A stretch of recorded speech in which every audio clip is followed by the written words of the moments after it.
What is going on, everybody? Georgia Bulldog Will here. I'm recapping yesterday's Missouri-Georgia game that happened at Sanford Stadium.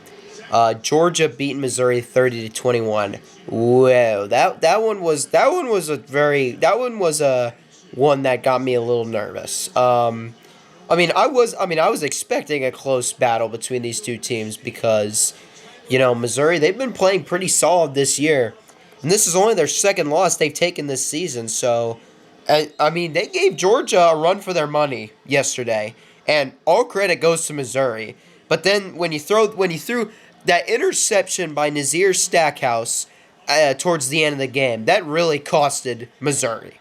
And then the interception on the final drive by Javon Bullard. That costed Missouri a lot. And yes, it did cost them. Georgia ends up winning the game. But, I got to give my credit. Missouri really gave Georgia a run for their money. Um, I like what I saw from Missouri, but I'm also just very glad that Georgia won this game. So, let's take a look at this. So, Brady Cook went 14 for 30, threw 212 yards, threw one touchdown and two interceptions. Cody Schrader had 22 carries for 112 yards and a touchdown. And Theo Weiss Jr. had 5 receptions for 90 yards.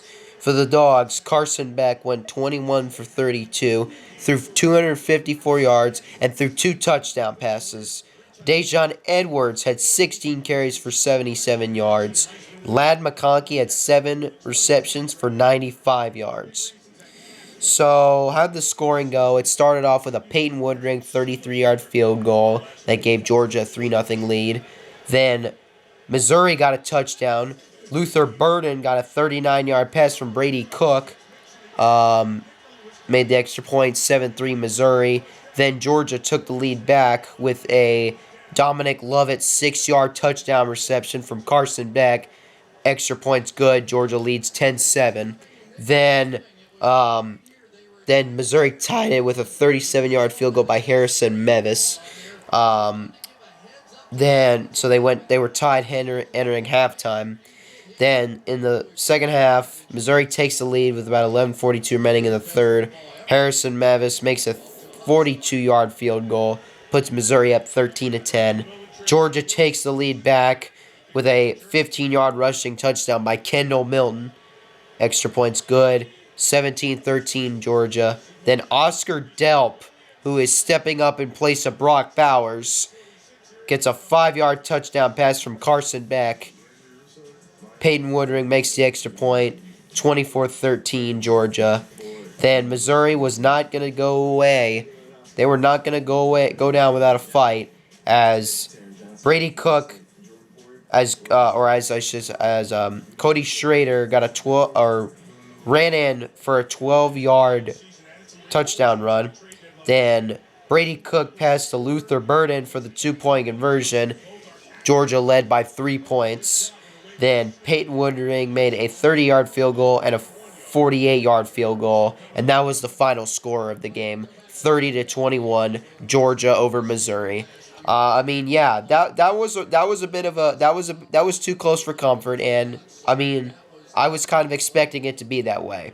And also, I'll say this, I'm expecting the same exact thing, or not like the same exact score, but I'm expecting something similar in Georgia's next game, which is at home against Ole Miss next week. I'm expecting that to happen as well, because Ole Miss, they're pretty damn good.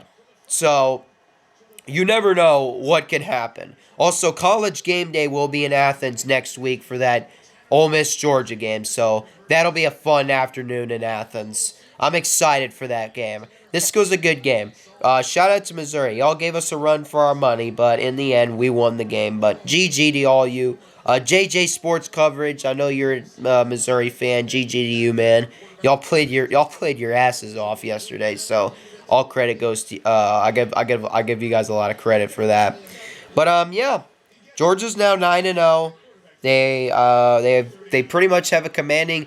This game right here, This game right here kind of sealed who was going to win the East. And that's kind of now, I think it's kind of sealed that Georgia is going to win the East. Unless something crazy happens. Unless Georgia loses to Ole Miss and Tennessee, knock on wood. Because they're not losing to Tech. There's no way they lose to Tech. I mean, yes, Georgia Tech beat North Carolina, but there's no way they're beating Georgia. Unless, like, Georgia has a bunch of injuries. But let's just not focus on that. Excuse me. I'll just say that I'll keep an eye on Ole Miss because that's going to be a good game. I'm expecting a good game between Ole Miss and Georgia next week in Athens. So we'll see how that one goes. But yeah, Georgia's 9-0. I'd say Carson Beck played pretty solid yesterday. The defense struggled, but then they showed up in the end. They showed up when they needed to. Nazir Stackhouse with the key interception. It was a big interception for Georgia. Man, if he would have taken that all the way, that would have been awesome. But it was just great to see him get the interception. And then Javon Bullard sealed the deal with the interception on Missouri's final drive of the game. So, yeah, honestly, just great stuff from Georgia yesterday. But, yeah, Georgia's 9-0, and they play Ole Miss next week at Sanford Stadium. I'll see you guys later, and go Dogs.